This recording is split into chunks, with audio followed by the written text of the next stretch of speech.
Biology का paper इतना ज्यादा डिफिकल्ट क्यों था? Full analysis in just 5 minutes. भाई ऑनेस्टली आज के पेपर को देख के लग रहा था कि एग्जामिनर ने दिमाग से नहीं बल्कि दिल से बनाया था। बिल्कुल एकदम अनएक्सपेक्टेड पेपर था।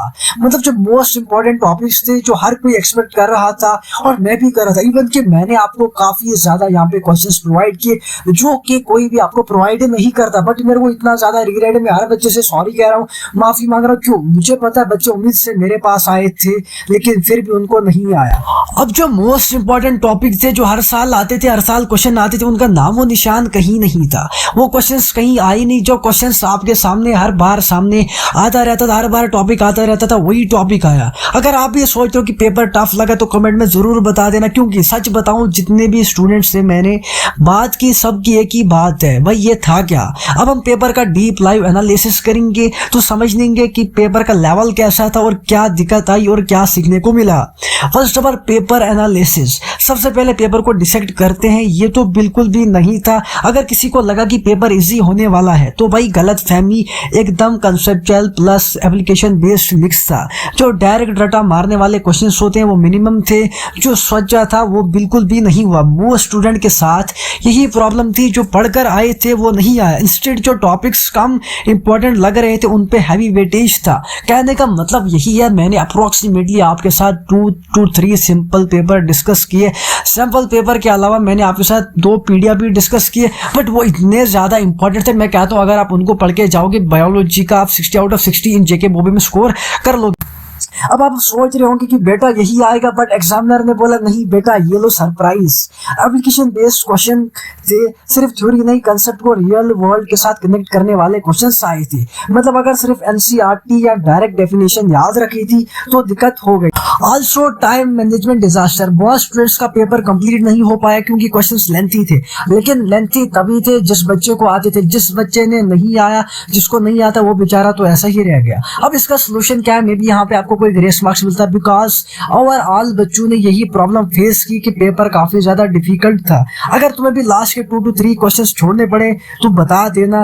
टाइम का प्रेशर इतना ज्यादा था कि जो भी आता था वो भी गलत हो रहा था। उसके अलावा बच्चों का ये भी कहना सर अप्रोक्सीमेटली 10-15 क्वेश्चन तो आते थे, लेकिन कुछ शॉर्ट से कुछ कहीं से। लेकिन जब हमने देखा ओवरऑल तो सिर्फ 30 मार्क्स का आता, हमें वो भी उतना भी ज्यादा भूल गया। अब उसमें क्या गलती है आपकी? भाई जो अब हो गया वो सो हो गया, लेकिन अब समझना जरूर है कि क्या गलतियां होंगी जो दोबारा रिपीट ना हो। देखो ऑनेस्टली कह रहा हूं कि जो आपका पेपर केमिस्ट्री का मैंने प्रेडिक्ट किया था 55 मार्क्स का मैंने बच्चों को प्रोवाइड किया था। मैथमेटिक्स का मैंने प्रोवाइड किया 60 मार्क्स का मैथमेटिक्स का पेपर मेरा ही आया।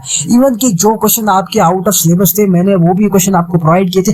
बिल्कुल find the general solution copy and paste आपके बोर्ड एग्जाम में वही आया। अब मैं इतना ज्यादा प्रेडिक्ट करता हूँ, फिजिकल एजुकेशन का किया था मैंने वो भी दिया वही आया। बट बायोलॉजी में थोड़ी सी चूक रह गई क्योंकि उसने अलग ही गेम एग्जामिनर लिखी थी। जो मैंने सोचा था उतना नहीं आया। देखो बहुत सारे यूट्यूब क्रिएटर्स हैं यहाँ पे जो अभी भी आपको वीडियो अपलोड करे today paper analysis full paper solve किया है मैंने। ऐसा नहीं है भाई। देखो बहुत सारे बच्चों का भी पेपर खराब हो चुका है, उन पे पेरेंट्स का प्रेशर होगा। मैं उन बच्चों को कहना चाहता हूँ, उन पेरेंट्स को ये कहना चाहता हूँ पेपर काफी ज्यादा अनएक्सपेक्टेड था। इतना ज्यादा इजी नहीं था कि वो बेचारे कर सके। हाँ पास तो कर सकते एटलीस्ट, बट ऐसा नहीं था कि 70 out of 70 स्कोर करना पॉसिबल था।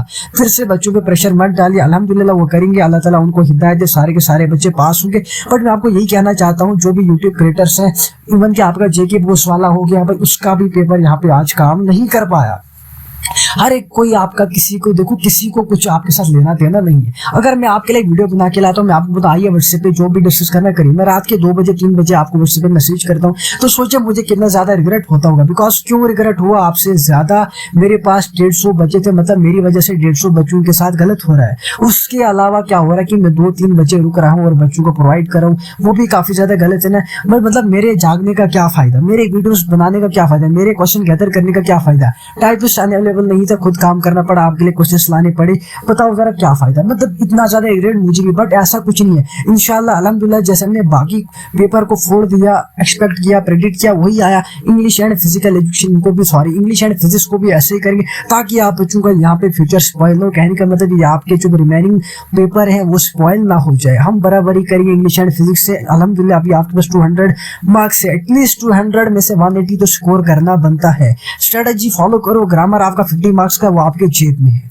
अब समझते हैं गलतियां क्या थी। देखो सिर्फ एक्सपेक्टेड क्वेश्चन पे फोकस किया हमने, हम सिर्फ वही पढ़े जो इसी लग रहा था यहाँ पिछले साल आए थे, पर एग्जामिनर ने ट्विस्ट मार दिया। मॉक टेस्ट का कम प्रैक्टिस किया हमने, जिसमें मॉक टेस्ट दिए थे उसको टाइम मैनेजमेंट का आइडिया था, वह टाइम मैनेजमेंट का उसी को होगा जिसको कुछ आता था, जिसको आता ही नहीं उसको टाइम मैनेजमेंट का आइडिया क्या ही लगता। बट जिन लोगों ने नहीं दिया था वो अटक गए। तो थ्योरी पे ज्यादा फोकस हमने किया, एप्लीकेशंस पे काम किया। पेपर जो था काफी ज्यादा बिल्कुल बहुत ज्यादा इजी था, कंसेप्चुअल क्वेश्चन थे, लेकिन मतलब यहाँ पे क्या वो समझना जरूरी था, याद करना कम था। हमने ज्यादा क्या कर दिया, याद ही कर दिया। अब आगे क्या कर सकते, अब जो हो गया देखो उसका रोना नहीं है। नेक्स्ट पेपर के लिए फुल तैयार हो जाओ, 180 एटलीस्ट स्कोर करना, रिमेनिंग 200 मार्क्स से स्मार्ट स्ट्रेटजी बनाओ। जितना मुझसे हो सके मैं आपको रात को 2 बजे 3 बजे सजेस्ट करूंगा। देखो इंग्लिश की श्योरिटी गारंटी देता हूँ, इंग्लिश फिजिक्स की मैं आपको यहाँ पे पास कराऊंगा, 180 मार्क्स दिलाऊंगा। वो कैसे दिलाऊंगा देखो खुल के बता दो, आप ही खुद ही डिसाइड कर देना। फॉर एग्जाम्पल दैट अगर आपके पास एक फिजिक्स में डेरिवेशन होती है SHM, आपके पास टर्मिनल वेलोसिटी होगी, आपके पास एस्केप वेलोसिटी। अब देखो जो एस्केप वेलोसिटी का आपके पास एक एक्सप्रेशन है, ठीक है, यहाँ तो आपको वहां से क्वेश्चन आ सकता है, इसे डिराइव करो, यहाँ तो एक न्यूमेरिकल सॉल्व करो। न्यूमेरिकल तो आता नहीं, मे बी मतलब एक हाइपोथेटिकल कंसेप्ट कंसीडर कर सकते हैं, हाँ ये चीज क्रिएट हो सकती है। लेकिन बायोलॉजी एक ऐसा सब्जेक्ट है जहाँ पे अगर आप आपका एक सब्जेक्ट है, उसके अंदर एक टॉपिक है, टॉपिक के अंदर 10 लाइन, 10 लाइन में से 5 क्वेश्चन एराइज हो सकते हैं। बट अब अगर एक किसी के बरक्स हमारे पास एस्केप वेलोसिटी भाई 2 क्वेश्चन चांस है, प्रोबेबिलिटी है कि क्रिएट हो सकते हैं। एक तो एक्सप्रेशन बोलेगा या फिर और कुछ पूछेगा, इससे ज्यादा और कुछ नहीं पूछा। तो मैं आपको कह रहा हूँ फिर से अल्हम्दुलिल्लाह इंशाल्लाह मैं आपको 200 में से 180 मार्क्स दिलाऊंगा। आपने पास करना, आपने पढ़ना है, ठीक है। और उसके बाद एप्लीकेशन बेस्ड क्वेश्चन जो प्रैक्टिस करने थे वो हमने किए नहीं, सिर्फ रट्टा मारो, ठीक है, लॉजिक को समझो या रट्टे से कुछ नहीं होगा। उसके अलावा न्यूमेरिकल एंड ट्रिकी क्वेश्चंस पे एक्स्ट्रा प्रैक्टिस करेंगे हम इंशाल्लाह। टाइम मैनेजमेंट सीखना पड़ेगा इंशाल्लाह, वो भी आप कर लेंगे विद इन नो टाइम। उसके बाद PYQs को सॉल्व करो, पेपर एनालिसिस हो जाएगा। ये देखो कौन सा चैप्टर ज्यादा क्वेश्चंस आए हैं उनका पैटर्न समझो, बिकॉज जीके बुक्स काफी ज्यादा अनप्रेडिक्टेड है। अगर किसी क्वेश्चन में जो यानी अगर हम पिछले पेपर के एनालाइज करें, वहां से हमें ये एनालाइज होता है कि किस क्वेश्चन से कितने मार्क्स के क्वेश्चन आए, और ठीक है।